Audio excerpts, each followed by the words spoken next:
president the entire time he's been in the Senate. So how serious is he about foreign policy? And to me, if you, when I make these pronouncements, which involve the life and death of American soldiers, and indeed, perhaps the future of American civilization, and you don't even talk to the people involved, and to me that speaks volumes about either your lack of interest, your lack of seriousness, or your lack of knowledge. And again, John McCain is always shoulders over Barack Obama when it comes to this. Also, on the issue of Russia, and this even goes to the whole issue of where you see America's place in the world. Gene Kirkpatrick in the 1980s, who was a Democrat who served in the Reagan administration, said that Democrats were taken over by a faction who always blamed America first. And I even hoped as an American that those days behind the Democratic Party. But notice what happened when the Russians invaded Georgia.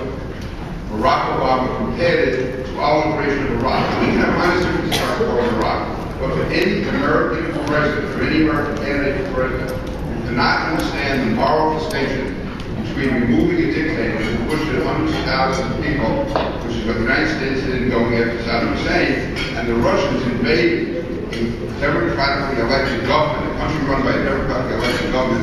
He can't see the difference between the United States and Russia. He sees a moral equivalency between those two. Then again, it really makes you wonder what happened to the President of the United States with this case. So, and also, where would we be? We've not been attacked for 7 years. We as New Yorkers know what happened on September 11th. And anyone who said on September 12th that 2001, we would go almost another 7 years and not be attacked in this country, it would be considered impossible. The fact is, it was done.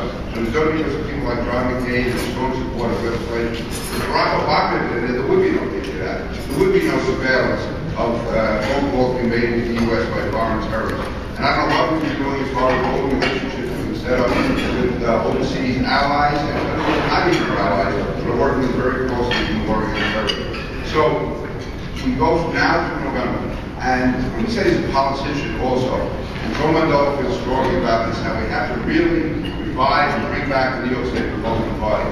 And I believe one way we can do it is by reaching out and bringing in volunteers, bringing in Iraqi and veterans of the Iraq War, veterans of the Afghanistan War, bring in people who are so concerned about what happened on September 11th and don't want to see it happen again, and have them involved in the campaign for John McCain. And obviously we make a big difference in this campaign, but also we can use them as future the leaders in our party, and we rebuild the party statewide.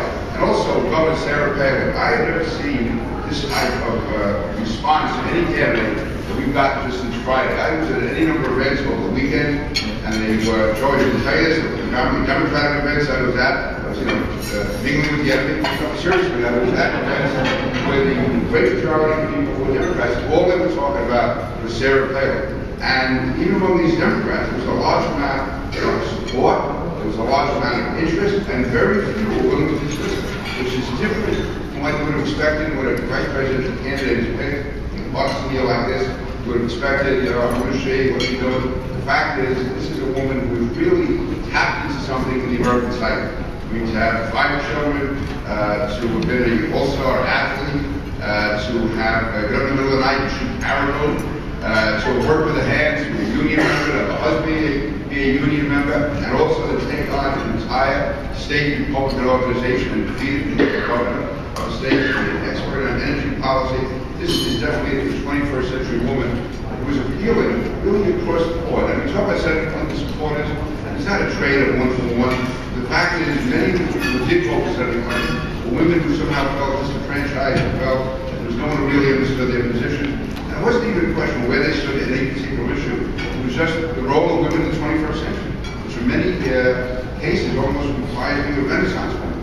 And that's what Sarah Palin is, and that's why I think she's going to tap into a lot of the disaffected Hillary Clinton voters who are still angry at the way they were treated in the Democratic Party. But more than that, she's going to appeal to, I think, average Americans who can really identify with our American success life story. So you have John McCain, who's giving a lifetime of service to the country. You have Sarah Palin, who's really living the American dream, up against a ticket of a person who sees the moral equivalency between the United States and Russia, a person who wouldn't even beat the general commanding forces when he announced the policy. So to me, the choice is clear, and it's clear to us as professional politicians also that we have an obligation to get behind our candidate, to not be apologetic, and not just worry about our own interests and turf, but to get out there and fight hard for John McCain, because we're fighting hard for John McCain, we're fighting hard for the United States of America, and the stakes we face in the world today are too big, too important, too vital for us to do anything else but to vote for the best man, the best person, and that clearly is Senator John McCain. Thank you very much.